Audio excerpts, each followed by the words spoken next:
Hey guys, if you're trying to access your WordPress website and you're encountering a white screen with the text WordPress error too many redirects, then keep watching, as in this video I'm going to show you how you can fix the redirecting issue. Now before we start, let's rule out the most basic stuff by clearing out our browser cookies and cache data. You can do this by heading to an internet browser, and if you're using Google Chrome like me, just come to these three little dots in the top right hand corner and come over to clear browsing data. And you want to make sure these three options are checked, and then we can just press clear data. Now if that doesn't solve the issue, then move on to the next step. So in this step we're going to disable our WordPress plugins, as sometimes if you've installed a plugin that for example forces your website to HTTPS, or if you have installed a caching plugin, this can often cause the redirect error. Now obviously we can't access our WP admin dashboard as we are seeing this error, so you will need to log into your hosting cPanel and then come down into File Manager. When you're in the cPanel File Manager, you need to come into public HTML, and then this is going to display all of the files to your website.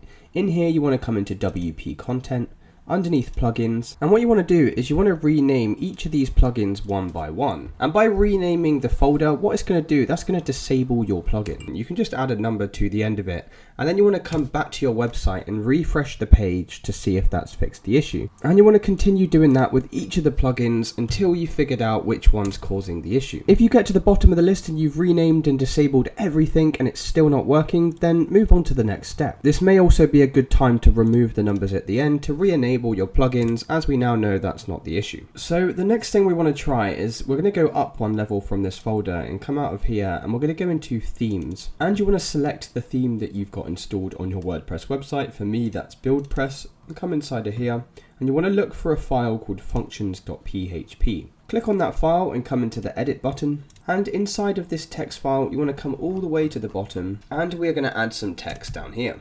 And then I've just copied this text in here, and what I'll do is I'll leave this in the description of the video so you guys can copy it in as well.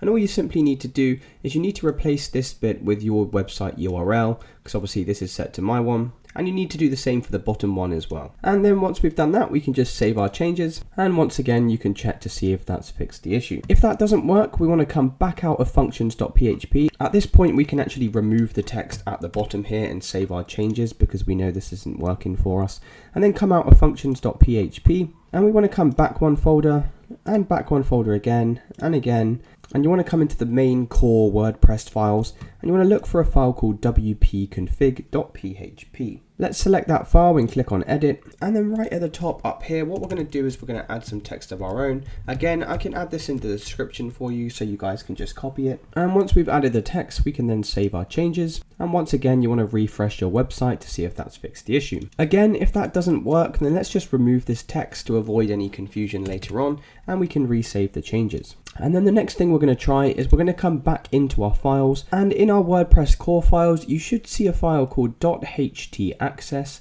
and what we're going to do is we're going to right click on this and we're going to download it. And that's basically just to create a copy, a backup for ourselves, and then once you have that backup we're going to right click and then select delete. And we can skip the trash and permanently delete these files as we have a backup of it, and select confirm. And then once again we can see if that's fixed the issue. Otherwise you can just re-upload your htaccess file back in here if that's not solved anything. So the last and final thing that could be causing this issue is to do with your Cloudflare if you have Cloudflare set up. So simply log into your Cloudflare account and come to your website, and we want to come into the section where it says SSL/TLS. So in these encryption settings down here you can either choose flexible, full, or full strict. Now you need to test each of these three and find out which one works for you, but again this can cause the redirect issue. So just try cycling between the three to find a solution for you. Hopefully by now that's fixed your redirecting issue, but if you're still encountering problems, please drop a comment below and I'll try my best to assist you. If this video did help you, please drop a like and subscribe. Until next time.